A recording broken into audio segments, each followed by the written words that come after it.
لأنه تنظيم سري على مدار 200 سنة. أي عسكري أو مدني عرف جزءا صغيرا من سر هذا التنظيم العسكري الذي يحكم مصر قتلوه وذبحوه فورا. ما هي معارك الجيش المصري اليوم؟ مفيش. صابر مشهور وأسرار تذاع لأول مرة عن عسكر مصر. مشاهدينا السلام عليكم ورحمة الله وبركاته، وأهلا بكم في برنامجكم هؤلاء والعسكر. في هذه الحلقة نلتقي مع ضابط في المخابرات الحربية، وهو كان مسؤولا عن منع الانقلابات العسكرية ضد حكام العسكر مع ضباط آخرين، لنعرف منه هل يمكن أن يحدث انقلاب عسكري على السيسي كما يروج البعض أم لا.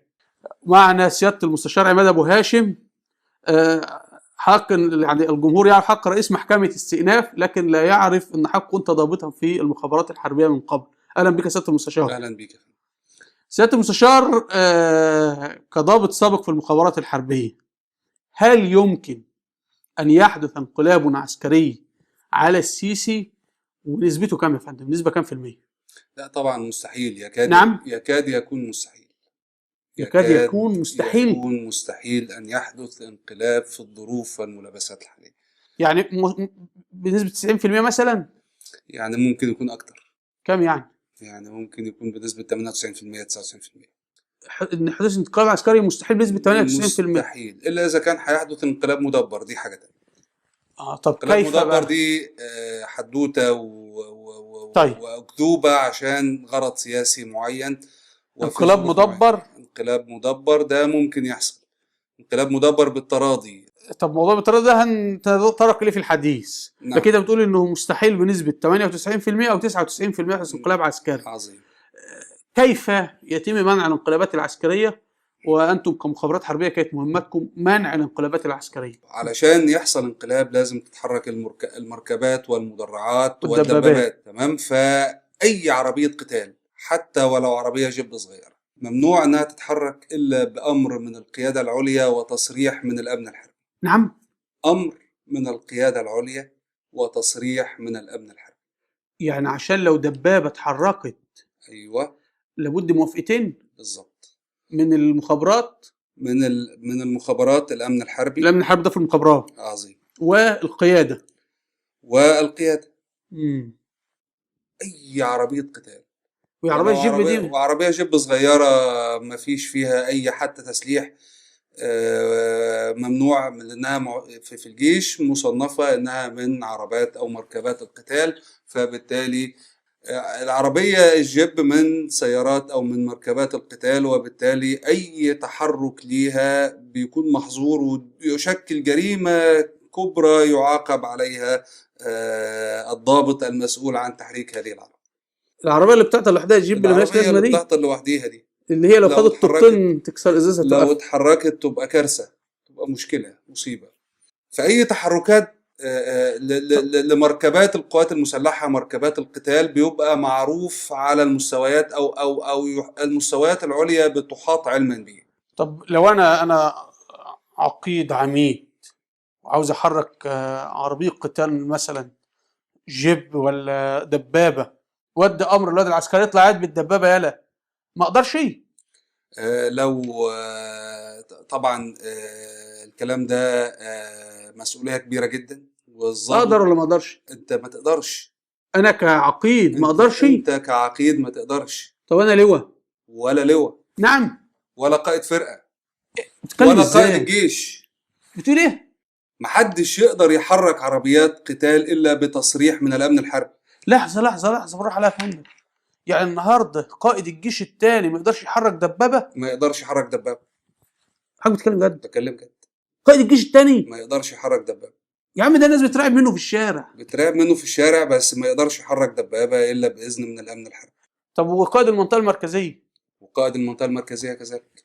مفيش أي حد في الجيش حتى الرتب العليا على المستوى الاستراتيجي أو التعبوي يقدر يحرك مركبات القتال إلا بتصريح وإذن من الأمن الحربي. يعني طيب اذا حصل وحد عمل كده وقال لو حصل يلا، بقى قال للعساكر يلا يا دي انت وهو اركبوا الدبابات واطلع واركبوا يا هنتحرك، والقصه دي هيحصل ايه؟ اولا الطرق احنا عارفين نقاط تفتيش الشرطه العسكريه الموجوده في اماكن كثيره في كل الطرق الموجوده داخل جمهوريه مصر العربيه. الشرطه العسكريه هتوقفه، او انها هتبلغ القياده العليا ان في تحركات من غير تصريح من الامن الحربي، لانه المفروض بيوري الشرطه العسكريه التصريح بتاع الامن الحربي. يعني اي عربيه عسكريه بتمشي في الشارع او بتكون الشرطه العسكريه متبلغه من القياده اسمحوا للتشكيل كذا بعدد مركبات كذا ان هو يتحرك في اتجاه كذا. فيا اما يكون الشرطه العسكريه عندها امر بالسماح له بالتحرك، او ان الشرطه العسكريه قائد يعني بتوقفه، قائد التشكيل اللي بيتحرك بيوريهم تصريح الامن الحربي. طب وفي حاجات حصلت زي كده وانتوا كنتوا في الخدمه؟ بالظبط، حصل معايا انا شخصيا. انت ايه اللي حصل معاك؟ اتصل عليا رئيس فرع الاستطلاع وقال لي احنا عايزين في مأمورية كذا كذا ولازم تخلص عشان خاطر زمايلك عايزين ياكلوا. يا فندم انا ما عنديش عربية تصلح ان انا اتحرك بيها، انا كل العربيات اللي عندي عربيات قتال. قال لي لا اتحرك اتصرف، ده عمل انساني ولازم انت عشان خاطر زمايلك انت تتصرف، والجيش بيقول لك اتصرف. يا فندم طب اعمل ايه كده هيبقى مخالفه؟ قال لك ما انت بتعمل عمل انساني يعني، وانت عشان خاطر زمايلك يعني الناس هتاكل ازاي؟ المهم دورت عربيه من عربيات الجيب، عربيه الجيب المكعه دي اللي بتعطل لوحدها، في عسكري سواق، وخدت معايا باتشاويش خرجت بالكتيبه ورحنا هناك للمكان اللي انا المفروض انهي الاجراءات فيه. اثناء الطريق احد القاده في قياده التشكيل اللي انا كنت، الفرقه اللي انا كنت في كتيبه تابعه ليها، اعترضنا. ايه ده هتظابط انت محرك عربيه قتال؟ يا فندم القصه كذا كذا كذا كذا. ازاي حركت ولا ما حركتش؟ قلت له انا فعلا حركت عربيه قتال. والعربيه دي كان عليها مدفع ولا عليها اي حاجه خالص؟ كان معاكم رشاشات؟ يا دوب ماشيه بالعافيه، رشاشات، مفيش تسليح اطلاقا. احنا مش طالعين عزل كده؟ عزل، احنا مش طالعين نحارب، احنا طالعين عشان مأمورية إدارية يعني. وانتوا عزل اعتبروكوا عربية قتال؟ دي عربية قتال. وانت خرجت ولا ما خرجتش؟ حركت ولا ما حركتش؟ ايوه حركت، بس انا العساكر بتوعي دول ولا بتوعك، ده المفروض انت اولى ان انت تاكلهم وانا اللي هاكلهم. قال لي كارنيهك، خد الكارنيه على اساس قال لي مكتب القائد. اتصلوا عليا بتوع القضاء العسكري قالوا انت مطلوب. وده المفروض كانوا يعملوا تتحكم عسكريه، محاكمه عسكريه تحقيق ومحاكمه عسكريه، يعني تتحكم عسكريه لان انت خرجت بالعربيه الجيب، بعربيه جيب بدون سلاح. النيابه العسكريه اتصلوا بيا، انت خالفت التعليمات والاوامر المستديمه للقوات المسلحه، فدي جريمه بيسموها من الجرائم العسكريه البحته. فالمهم خرجنا، النيابه العسكريه اتصلوا عليا، رحت النيابه العسكريه، انت مطلوب عشان يتحقق معاك، وانت ارتكبت جريمه من كبرى الجرائم وحركت سياره قتال. وضحكوا بيهزروا معايا طبعا لان كان هم اصدقائي وكان في علاقه قويه. قالوا هنحقق معاك. ازاي تحققوا معايا؟ محدش يقدر يحقق معايا ومفيش حد يحقق معايا المهم قعدنا يعني قعدنا خدناها بمحمل التهريج، وهم يعني فعلا ابتدوا هم يسالوا ويجاوبوا على انفسهم ويوقعوا هم. ايوه وقالوا احنا بنعمل ده شكل بس، هو امر بالتحقيق بس، احنا عشان نطلع ان احنا يعني عملنا نفذنا الامر. في الوقت ده كان والدي يعرف شخصيه مهمه جدا في القضاء العسكري، فكلمه تقريبا الرجل الثاني او الثالث في القضاء العسكري، فعمل التحقيق. قال له يا فندم التحقيق، رحنا انا هو ورئيس فرع الاستطلاع، وطبعا رئيس فرع الاستطلاع قال لي معلش اوعى تقول ان انا اللي حركتك والا انا هبقى متهم معاك. يعني هو رئيس فرع الاستطلاع بتاع المخابرات الحربيه؟ ايوه هو اللي قال لك اتحرك؟ هو اللي قال اتحرك، ويعني المفروض انه موافق؟ المفروض ان هو موافق، بس مفيش موافقه قياده. مفيش موافقه قياده وتصريح الامن الحربي، اذن الامن الحربي. موافقه القياده لوحدها ما تنفعش، يعني لابد اثنين. لازم القياده عندها تشكيل او تحرك او تدريب معين، هيتحركوا في طريق كذا، فبيروح للامن الحربي ياخد تصريح ويقول لهم انا هتحرك من نقطه كذا لنقطه كذا وهمشي في طريق كذا، فبتبلغ الشرطه العسكريه، او بيبقى معاه تصريح بيظهره للشرطه العسكريه، او الاثنين بتبلغ الشرطه العسكريه، وبيحمل الضابط او قائد المجموعه تصريح ان هو عنده سماح او اذن من الامن الحربي. نعم، يعني لابد الجهتين، لابد القياده العسكريه والقياده تستأذن وتاخد تصريح من الامن الحربي. لازم. انت كان معاك واحده عرفي كده، ده الامن الحربي بيبقى التحركات مرصوده للقياده العليا، في تحركات في شارع كذا، في تحركات في طريق كذا، في تحركات من نقطه كذا لنقطه كذا. تمام. فبالتالي المهم احنا رحنا ومثلنا امام القائد، قال لهم انا مش قلت يبقى بتكلم ان انا هتحاكم بقى خلاص، يعني هو بيثبت عليا ان انا ايه، راجل مهمل بقى. فطبعا رئيس فرع الاستطلاع هو اللي اداني امر بالتحرك، ومتفق معايا ان انا ما اقولش ان هو اللي اداني امر بالتحرك. شريكك في الجريمه رئيس فرع القضاء العسكري عنده اوامر ان يقول للقائد ان هو ما ينفعش ان انا اتحاكم عشان انا عندي واسطه. فهو بيتكلم بقى لسه ما يعرفش، وهم عملوا التحقيق واداله التحقيق، فخلاص بقى انا هطلع محاكمه، هيأشر محاكمه عسكريه. فبيقول كلمتين يعني ايه، بقول لهم انا مش قلت، بقول لرئيس فرع الاستطلاع انا مش قلت ان احسن ضابط هو اللي يبقى في قائد المؤخره. فقالوا له فعلا ده احسن ضابط. وده كان خد جايزه احسن ضابط في الجيش الثاني الميداني في ضباط الاستطلاع في كذا وكذا. كنت وقتها فعلا خدت جايزه احسن ضابط في الجيش الثاني الميداني. مدير فرع القضاء العسكري قال له يا فندم اللي هو فلان اتصل بيقول كذا كذا كذا كذا كذا كذا كذا كذا، وده عماد احسن ضابط. وفعلا يعني في مبرر، هو غلط بس هو في مبرر ان هو فعلا زمايله محتاجين ياكلوا وبتاع.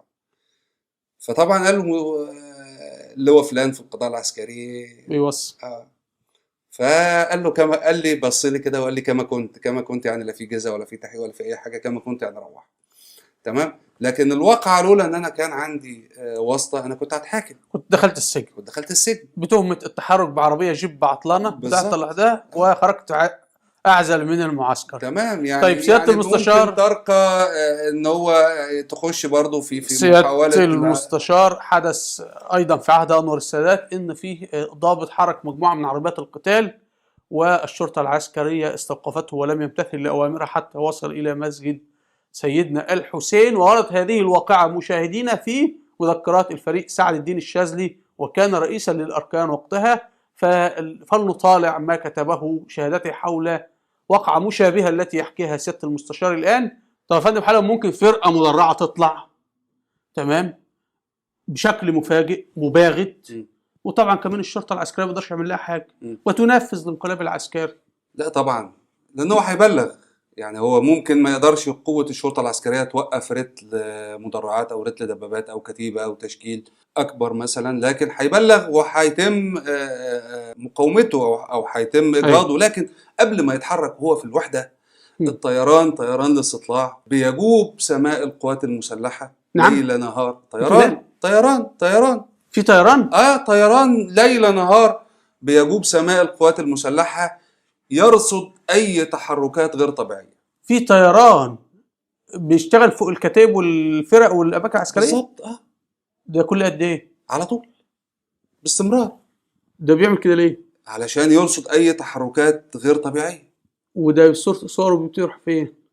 على طول بيبلغ وبيرصد وبيصور وبيبلغ وبيبلغ القياده بتاعته.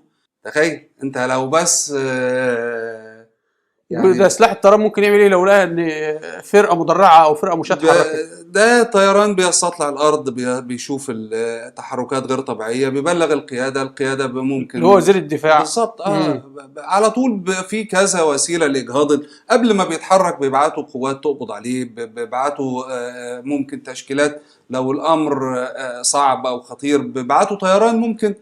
ممكن يبعت طيران يضرب ممكن يبعت طيران بالظبط، لان هو بيرصد اي تحرك غير طبيعي في بدايه ظهوره. فبالتالي ثانيه يعني حالا اذا تحركت نفترض ان فيه لواء طلع عنده ذمه ورئيس اركانه طلع عنده ذمه والضباط اللي معاه طلعوا عندهم ذمه ومحدش اخترق تخطيطهم او تحضيرهم للمساله. ايوه، وطلعوا فجاه والشرطه العسكريه مش هيطلع. يعني هو اي تحرك غير طبيعي، وان هو بيعمل تعبئه بدون اوامر، الطيران هيضربهم. طيب مشاهدينا، هذا الموقف حدث بالفعل في عهد زعيم العسكر السابق جمال عبد الناصر، وحاولت قوات العسكر عمل انقلاب عسكري عليه، ولكنه فشل بسبب تصدي سلاح الطيران. فلنشاهد هذا الفيديو ثم نعود مرة أخرى. رحنا لجمال عبد الناصر، حكينا له على اللي حصل في الجلسة، فهو قعد يحسب ويقدر الموقف، ولدرجة انه بقى يقول يعني مين في داخل الجيش مع عبد الحكيم ومين مع جمال عبد الناصر الى هذه الدرجة. فانا الحقيقه كنت رايح لجمال عبد الناصر مش عشان علي شفيق طبعا. وبعدين في الاخر بقول له ده علي شفيق يعني اداني رساله لسيادتك وبتاع. قال لي انت عارف علي شفيق عمل فيه؟ قلت له ازاي ويقدر علي شفيق يعمل فيك حاجه؟ قال لي طب عمل. كان في اشاعه انه لما الجيش بقى قام عشان انقسم عبد الحكيم وبتاع، الجيش كان قالوا ان سلاح الطيران معايا انا مع جمال عبد الناصر، والجيش كله مع عبد الحكيم. فيجي الواد علي شفيق اللي انت جاي تكلمنا عنه ده، يجيب المدفعيه بتاعه القوات المسلحه ويحيط بيتي بيها، ويقول انه اذا طياره واحده قامت من اي مطار في مصر احنا هنضرب بيت جمال عبد الناصر. عدنا مشاهدينا مرة أخرى. يعني حصل فعلا تاريخيا فعلا عظيم. تمام. أضف بقى اللي هو جد بعد جمال عبد الناصر. دلوقتي الأقمار الصناعية بتصور، ما عادش في حاجة سر. الأقمار الصناعية بتصور كل شيء على الأرض، تعد المركبات، المدرعات، الدبابات المدفعية، مرابط المدفعية، الدفاع، كل شيء. فاحنا عارفين ان التحالف القديم ما بين القوات العسكر او ما بين الجيش المصري والقوى الخارجيه اللي هي امريكا، يعني اللي هي امريكا واسرائيل وانجلترا، لانه يعني امريكا اقتسمت مع انجلترا النفوذ في مناطق نفوذ الامبراطوريه العجوزه، يعني بيدير امريكا وانجلترا. لذلك تلاقي لما السيسي راح عند ديفيد كاميرون بيقابله كم موظف عنده، وهو فعلا موظف عنده. نعم. طيب ايه علاقه امريكا بان في انقلاب عسكري يحدث في مصر ولا يحصلش في مصر؟ لو امريكا عايزه يحصل انقلاب عسكري، مش اذا الاقمار الصناعيه بتاعتها رصدت اي تحركات غير طبيعيه، فمش هتبلغ القياده في مصر. لا بتقول ايه تاني لو امريكا بالراحه. لا يا فندم، واحده عليا في الجزئيه عشان يعني افهمها. بس بتقولي امريكا ايه علاقتها بالموضوع؟ لو امريكا عاوزه انقلاب تعمل ايه؟ لو امريكا مش عاوزه، لو امريكا مش عاوزه انقلاب عسكري تعمل ايه؟ لو امريكا مش عاوزه انقلاب عسكري، وطبعا هي مش عايزه انقلاب عسكري لانه ضد مصلحتها، عاوزه تفشله، تعمل ايه؟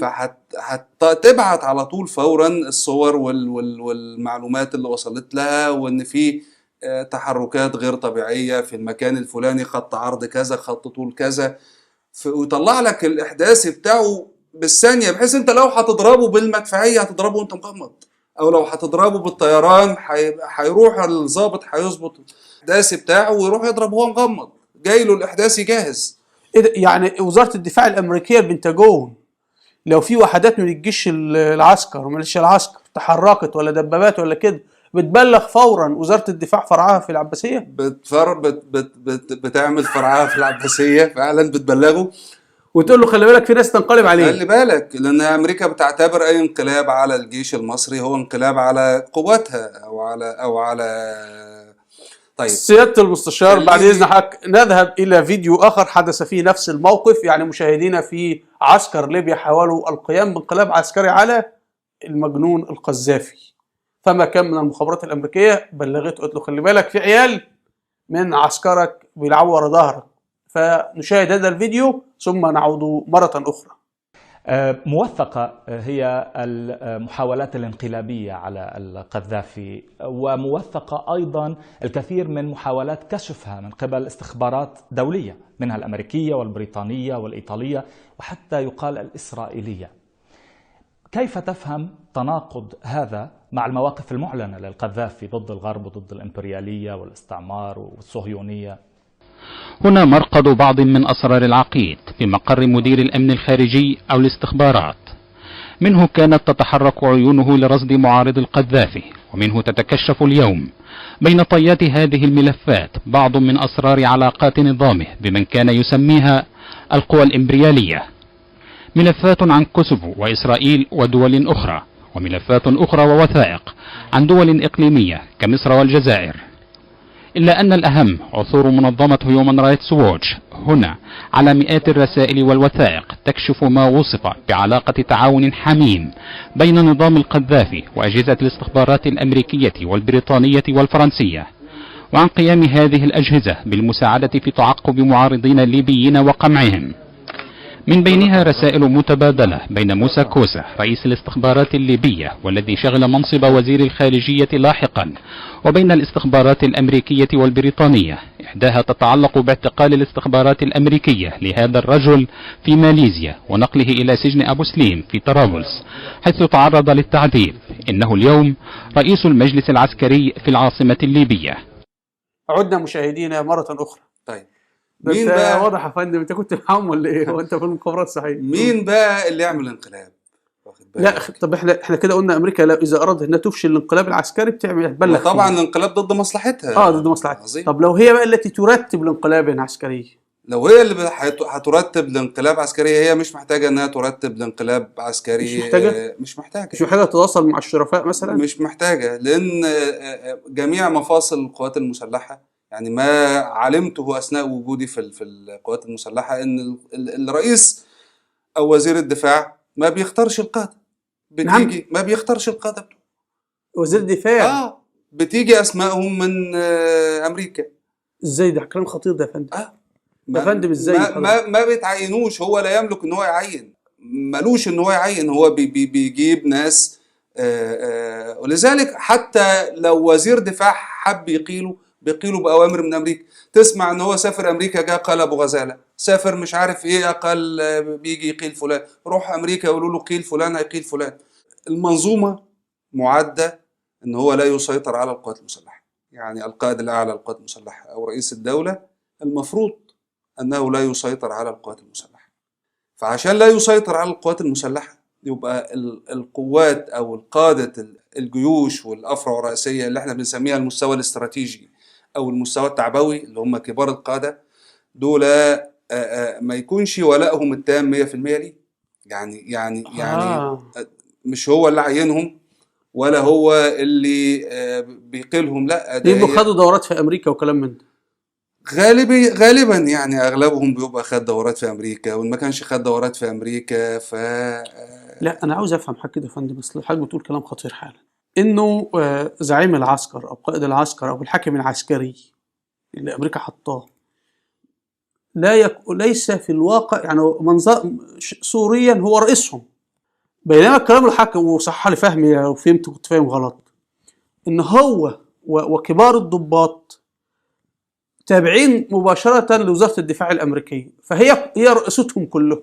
يعني هو مثلا الحاكم العسكري بالشراكة مع انجلترا على فكرة. طيب الحاكم العسكري هنا هو الأول بين متساويين، يعني كده صح ولا؟ الحاكم العسكري هو الأول بين متساويين زي الوزير الأول في الحكومة مثلا في النظم الغربية، يعني شيء قريب من هذا التصور. يعني كلنا شغالين عند مدير الشركة بالظبط. يعني انا انت رئيس في العمل يعني بس انا رئيس نيابه ومعايا وكلاء نيابه بس ما اقدرش ارفدهم.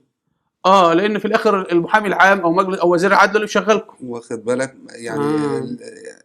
يعني عايز اقول لك ايه، طب امريكا بقى لو عايزه تعمل انقلاب بتعمل ايه بقى؟ امريكا لو عايزه تعمل انقلاب ببساطه جدا بتدي اوامر لرجالها اللي هم قادة الجيوش والأفرع الرئيسية وكبار القادة اللي هم على المستوى الاستراتيجي أو التعبوي، اتحركوا واعملوا انقلاب. طب وهنا سلاح الطيران فين؟ وحتى ده برضو يعني سلاح الطيران، يعني أقصد هم هيتحركوا قوات البلد. قائد الطيران نفسه من ضمن كبار القادة اللي هو المفروض ان هو امريكا ترضى عن تعيينه وعن استمراره في وظيفته. يعني المنظومة كلها واحدة. أنا عايز أقول لك على حاجة، الكلام ده كنا بنتداوله، كان الضباط معانا، الضباط العاملين والضباط القدامى، الكلام ده دائما يحكى، دائما يحكى داخل المعسكرات، وبيستدلوا يقول لك كان كل ما حسني مبارك يسافر أمريكا يجي شايل حد في القوات المسلحة أو في الجيش أو مغير وزير الدفاع، الحج بتاع كل سنة، واخد بالك؟ الحج هو بيروح ياخد الأوامر ويرجع تاني ينفذها أو يرجع. ولو في حد أمريكا لا ترضى عنه على طول فورا بيقال، يعني مش بيستنى. هذا الأمر هو يعني دائما ما يقال ويحكى داخل المعسكرات والسكنات العسكرية، وأنا كنت أسمعه من ضباط كبار. طب سيادة المستشار، يعني من يقولون إنه هناك شرفاء يعني انتظروهم سيتحركون وينقذونكم، كيف ترى هذه المقولة من حيث مدى مصداقيتها وثم تفسيرنا لها؟ مصداقيتها الأول. طيب يعني عشان تقول لي شرفاء هيعملوا انقلاب عسكري، لازم في شرفاء أولا ولا لأ؟ لازم ويقدروا يعملوا انقلاب عسكري ولا لأ؟ شوف بص عليك على في شرفاء الأول ولا لأ؟ قاعدة التعميم في نطاق العلاقات الاجتماعية أو النظريات التي تتعلق بالإنسان لا يمكن إن احنا نعمم. يعني لا يمكن نقول لك الناس دول كلهم وحشين، ولا يمكن نقول لك الناس دول كلهم كلهم حلوين. ما نقدرش نطلق قاعدة، وده هي القاعدة في العلوم الإنسانية. تمام. أنه لا تعميم، لكل قاعدة شواذ. ما أقدرش إن أنا أقدر أعمم. لكن علشان أنت تقول لي إن في مجموعة من الشرفاء ابتدوا يتحركوا، لا في شرفاء الأول ولا لا؟ في شرفاء لكن لا نعلمهم. نسبتهم كام؟ برضو لا أعلمها. يعني لكن أنت كنت بتراقب الضباط لكن تقريبا يا فندم. أقول لك يعني قليلة جدا. ليه قليلة جدا؟ 10%، 20%. لا ما أنا بقول لك 5%.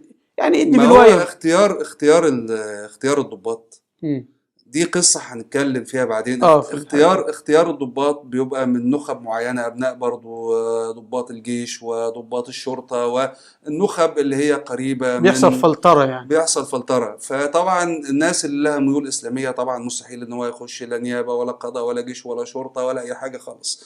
فبالتالي إذا كان حد له ميول إسلامية أو له ميول محافظة، يعني لا يرتكب الفواحش، يعني مثلا إذا كان مراته محجبة بيقولوا أمر إن هو ما ينفعش. طيب إذا حب إن هو يترقى إلى درجة عالية أو منصب عالي، يعني كان اللي عندنا إحنا اللي بياخدوا الخدمة السرية، كان بياخدوا الخدمة السرية من سواء في المخابرات الحربية. حاجة اسمها الخدمة السرية، في حاجة اسمه جهاز الخدمة السرية. هنيجي له في الحلقات ذكريات حضرتك.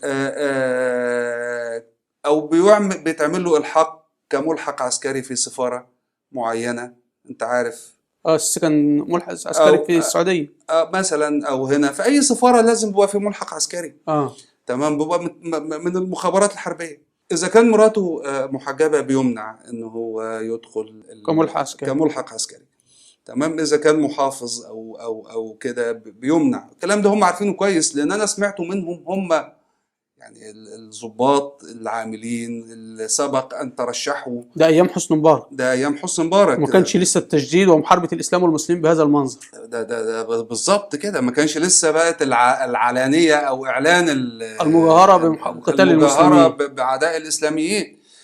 أنا ما بكلمش عن واحد ذو ميول إسلامية، يعني منتمي للإخوان المسلمين أو كذا أو كذا. أنا بكلم على إنسان محافظ، يعني ملتزم دينيا، يعني هو ملوش دعوة بأي جماعات دينية، لكن هو محافظ إزاي إن هو بيصلي ويصوم في حاله. كمان الصلاة والصوم دي كمان يعني يعني مش اللي بيشتهر عنه في الجيش إن هو بيصلي وبيصوم وبيمسك سبحة. السبحة ديت مشكلة في إن أنت تمشي بسبحة في الجيش، وأنا حصل معايا موقف قبل كده وهيبقى نقوله فيما بعد. لكن أنا عايز أقول لك على كذا صعيد. أولا الصعيد الأول اختيار العناصر التي سيتم الحقها بالقوات المسلحة عشان هنفصلها فيما بعد. النطاق الثاني التعامل داخل القوات المسلحة وإعادة صهر العناصر الجديدة لإعادة تشكيلها وفقا مفهوم أو وفقا لطبيعة الوسط الذي أدخل فيه. لحظه، يعني هو حالا المخابرات الحربيه بتعمل تحريات عن الطلبه المتقدمين للكليه الحربيه، فبتختارهم من اوساط معينه. مش تحريات، هو الواسطه ده ابوه فين وده ابوه فين، تمام، وده ابوه فين وده ابوه فين وده معروف، ابن سين من ناس وابن عين من ناس. التحريات دي ثم تبدا في ادخالهم في نمط حياه غير اسلامي، غير ملتزم. انت هتدخلنا عشان انا مش عايز اشتت. طيب خلاص ماشي. بص، ديت منظومه بالكامل. ازاي انا اخد واحد، يعني اقول لك انا هديك مثال وابقى نكمل بعدين. انت لو جبت نقطه ميه متفلتره وشفافه جدا، ايوه، ورحت جاي حاططها في كوبايه شاي، نقطه الميه ديت هتبقى ايه؟ هتبقى شاي. هتبقى شاي. فازاي ان انت تصهر العناصر الجديده؟ يعني انت لو جبت ضابط نظيف اجتماعيه، كيف انت عنصر جديد لسه داخل، ضابط نظيف لسه داخل جاي من بيتك، من مواطن مصري، حطوه في الكباريه، حطوه يعني حطوه وسط الحشاشين، حطوه. لا، ومش انا ممكن اقعد وسط حشاشين وما اشربش. ايوه، ازاي اجبرك غصب عنك ان وديت نظريات في علم الانثروبولوجيا يعني يجبرون الضباط على الارتكاب. ازاي تجبر الانسان ان يفعل ما يكره، وان يحب ما يكره، وان يفعل ما لا يحب ان يفعله؟ يعني كيف تجعله يقدم على هذا؟ كيف تجعله او كيف تشحن هذا المواطن بالطاقة السلبية حتى يصبح كارها طيب لكل شيء؟ هنتناول هذه الامور بالتفصيل، هنتناولها بالتفصيل مع الكلام. لكن انا عايز اقول لك ايه تاني. ليه الضباط دول اولا محتاجين نعرف رتبهم كام، رتب درجة الرتبة اللي هو فيها، محتاجين نعرف عددهم. ليه؟ لان انا بقول لك ان اسلحتهم، السلاح اللي بينتمي اليه، مش اي ضابط يقدر ان هو يعمل اي تحرك داخل القوات المسلحة. ده لازم يكون على المستوى الاستراتيجي او التعبوي. يعني اللي هو المستوى الاستراتيجي والتعبوي، اللي هم قادة الجيوش، الجيش الثاني والجيش الثالث والمنطقة المركزية العسكرية، والأخطر هو المنطقة المركزية العسكرية لأنها بالقرب من الدولة وعاصمة الدولة. وقادة الأفرع الرئيسية اللي هم، وده لوحده ما ينفعش، لازم يبقى معاه حد يعني، تمام، زي الطيران يعني سلاح لوحده، سلاح المدرعات ما يقدرش يقوم بالقرار. لا، أصل السلاح الكتيبة بتتكون من كذا سلاح، بيبقى القيادة بتاعته في الجيش بيتكون من كذا سلاح، وبيبقى القيادة لقائد الجيش، والأسلحة المعاونة بيبقى تحت قيادته، يعني بيبقى تحت قيادة قائد الجيش. تمام. فبالتالي علشان يتحرك لازم يبقى على المستوى الاستراتيجي، يعني زي ما بقول قادة الجيش، قائد الجيش الثاني، قائد الجيش الثالث، قائد المنطقة المركزية. طبعا احنا عندنا المنطقة الجنوبية ضعيفة عشان اخواننا السودانيين غلابة، والمنطقة الغربية العسكرية ضعيفة. نعم. يعني برضه ليبيا ما فيش خطر، المنطقة الشمالية العسكرية ما فيش فيها خطر.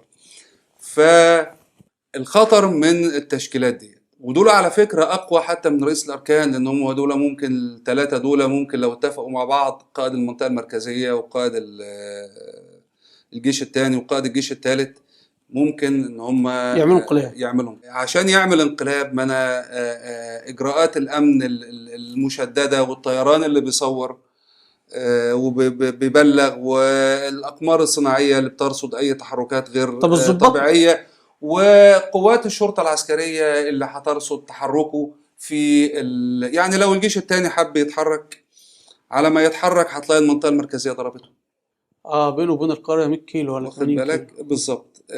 يعني الحرس الجمهوري، ولو المنطقة المركزية تتحرك قبل ما هيخلي مثلا الطيران يضربه قبل ما بيتحرك، لأنه قبل ما بيستعد وقبل ما بيعمل يعني شافوا تحركات غريبة واصطفاف ورفع الحالة للحالة القصوى، وفي المخابرات الحربية بتشتغل، والمخابرات العامة وليهم عناصر والكلام ده كله. لا يعني المخابرات الحربية لها جواسيس في الكتائب؟ ليها جواسيس طبعا. في الكتايب والمخابرات العامة، وغير الجواسيس اللي ضد مصر. يعني واحد جاسوس لأمريكا بديها خبر كل إن جهة لها المنطقة جاسوس، المركزية، امريكا واسرائيل فبالتالي هيلحق يتصرف، وعنده الأجهزة التانية ممكن يخلي الطيران يضربه، ممكن يعرقله بأي عراقيل أخرى عن طريق الحرس الجمهوري على مل. يعني في عامل هو وخد بالك برضو قوات الأمن المركزي اللي موجودة في القاهرة معمولة لعرقلة أي تحركات داخل الجيش برضو هيعرقل يعني يعني يضيع وقت يعني لحد ما هو مثلا ياخد استعداداته او هذا يعني يا فندم اللي افهمه من كلام حضرتك انه عشان يحصل انقلاب العسكري لابد سلاح المدرعات مثلا ينسق مع سلاح الطيران عشان ما يضربوش، ما هو مع الدفاع الجوي، ما هو كل يعني كل قيادة تشكيل بيبقى فيه قوات ملحقة عليه اللي هي القوات الفرعية بيبقى أيوة. تحت قيادته. يعني بيبقى تحت قيادته المباشرة. أيوة. يعني سلاح المدرعات والمدفعية اللي موجودة في الجيش الثاني تحت قيادة قائد الجيش الثاني. تمام. فالمنطقة المركزية اللي هتتحرك الطيران اللي في الجيش الثاني هيضربها، وإذا الجيش الثاني يتحرك الطيران اللي في المنطقة المركزية هيضربه. طيب بيقول لك 26 ضابط اللي كانوا خلينا نكمل الجزئية ديت. فلازم لما تقول لي عدد صغير من الضباط اللي هم من المستوى التكتيكي اللي هو مثلا ممكن يبقى رائد ولا مقدم، ده ما يعملش حاجة ولا في ايده اي حاجة. اضف الى ذلك ان هو لازم يعني دائما الانقلابات بتبقى مش بالجنود المشاة، لازم بالمشاة الميكانيكي بالدبابات والمدرعات. ده اللي ممكن يعمل الانقلاب. وده احنا قلنا برضو لو مشي مترين في الشارع الشرطة العسكرية هتعرقله، هتبلغ الطيران هيضربه، هيرصد الأقمار الصناعية الموجودة هترصده. فالعملية في هذا معقدة إلى درجة تصل إلى حد الاستحالة. أضف ليه كبار القادة مش هيعملوا انقلاب؟ لأسباب عديدة طبعا. إن إحنا اللي عين هيعملوا انقلاب على مين؟ ما هو مش هو اللي عينهم. أيوه. اللي عينهم حد تاني من الخارج. اللي هو مين؟ اللي هو بتعين طبعا بموافقة ومباركة أمريكا وإنجلترا. أيوة. وبريطانيا العظمى مستنين التعليمات. واخد بالك؟ فهو عارف إن هو ما يقدرش إن هو يتقدم وإلا هتبقى العواقب وخيمة يعني. أيوة. مش ثانيا هيعمل انقلاب ليه يعني؟ إذا كان هو إحنا دلوقتي عشان نرجع الشرعية، عندهم مليارات. ما هو الشرعية ضد مصلحته. لما نتكلم إزاي بيتم صياغة الشخصية العسكرية هتعرف إن هو هذه الشخصيات يتم انتقائها بعناية شديدة، بحيث إن أنا أبقى قاعد وأنا متأكد أقول لك الشخص ده لا يمكن إن هو ده يعمل انقلاب. يعني مثلا هل الكلب ممكن يطير بجناحين؟ أنا قاعد هبقى مطمن إن الكلب مش هيطير. طبيعة الكلب كده. كذلك أنا البشر عارف أنا ممكن أقول صابر مشهور يعمل كذا أجزم بكده وما يعملش كذا. سين من الناس ده ممكن يعمل كذا. فإزاي بيوصلوا لهذه المرحلة وفق منظومة اجتماعية، وفق منظومة اجتماعية، فضلا المليارات اللي بياخدوها. أضف إلى ذلك بقى إن هو كل واحد له ملف أسود في الضباط. طبعا ملف أسود. ليه؟ المخابرات العامة شغالة على المخابرات الحربية بتجسسه، والمخابرات الحربية بتجسسه على المخابرات العامة، وأمن الدولة بتجسس على الاثنين، والاثنين بتجسسوا على أمن الدولة. يا فندم أنت فاهمني؟ يعني فاصل صغير ونعود نكمل الملف الأسود، لأنه نشوف إيه الملف الأسود ده. آخر عندهم الضباط ملف أسود. طيب مشاهدينا فاصل قصير ثم نعود مرة أخرى. عدنا مشاهدينا مرة أخرى. تفضل ست مشاور، إيه حكاية الملف الأسود للضباط؟ زي ما أنا قلت لك إن هو كان العسكر بيخلوا الأجهزة الرقابية تشتغل على بعضها. يعني يراقبوا الضباط، يراقبوا بعض. الضباط بيكلموا نسوان مثلا بالظبط، حاجات مسجلة. هما بيكلموا نسوان فعلا؟ أنا ما أعرفش.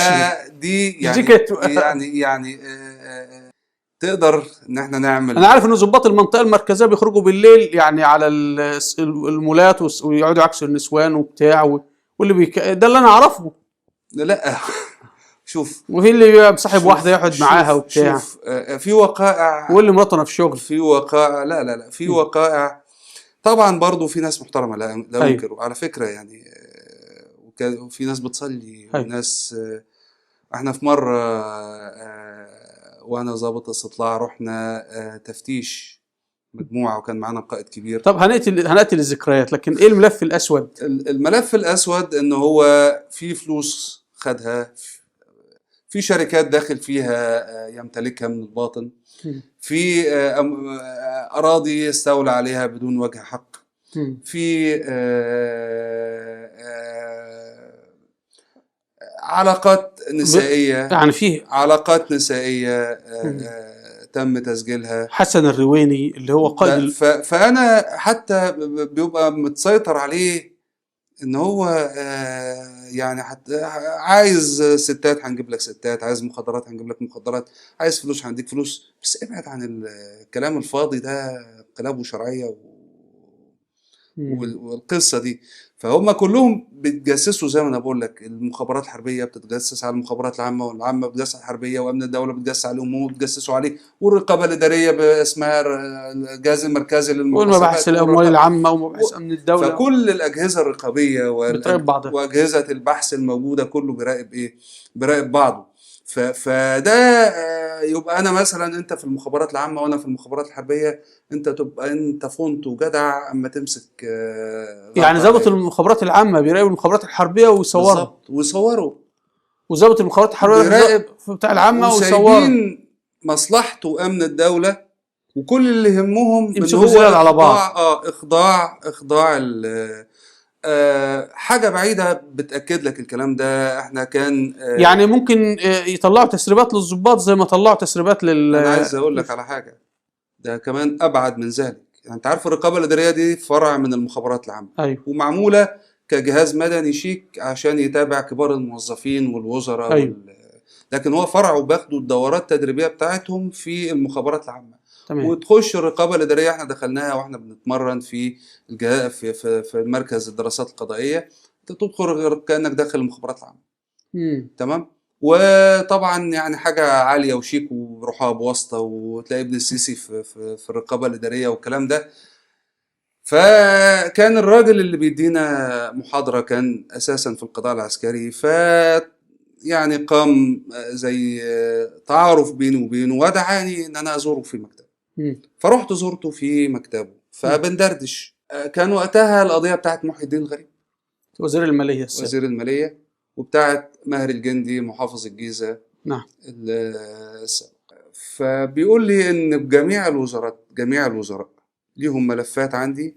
جميع الوزراء ليهم ملفات عندي. كان القضيه دي انتهت يعني. أي. او اتحكم فيها، بس كان لسه سخنه، لسه عامله فاجعه. وزير تحبس او محافظ يطلع حرامي ومرتشي وتحبس. كان قال لي كل واحد له، بس احنا ما نقدرش نتحرك ونودي للنيابه الا باذن. عندهم لائحه قانونهم نص لائحي ان هو ممنوع عضو الرقابه الاداريه ان هو يحيل قضيه للنيابه العامه بدون اذن من مين؟ من رئيس الجمهوريه، اللي هم تابعين لرئيس الجمهوريه.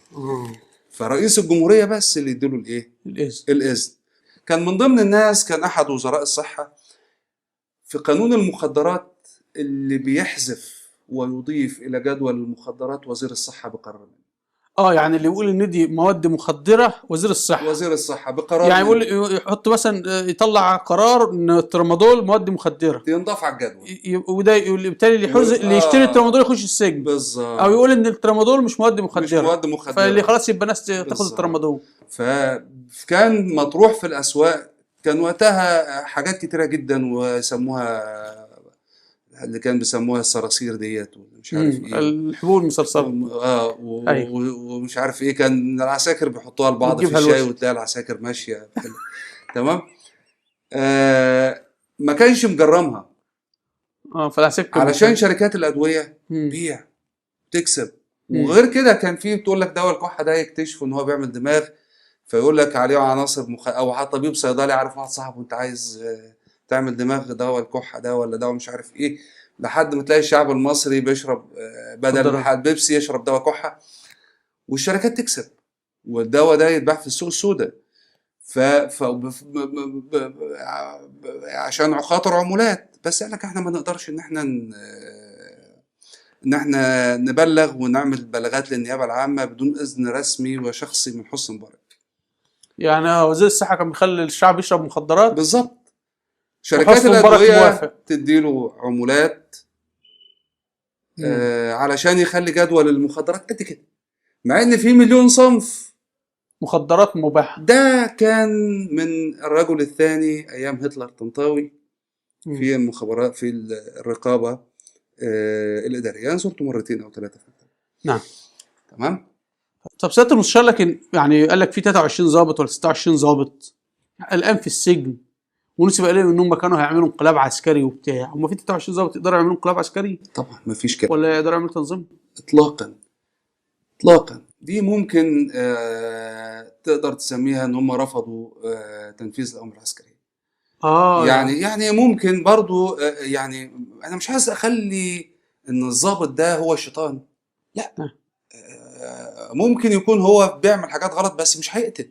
انت فاهمني؟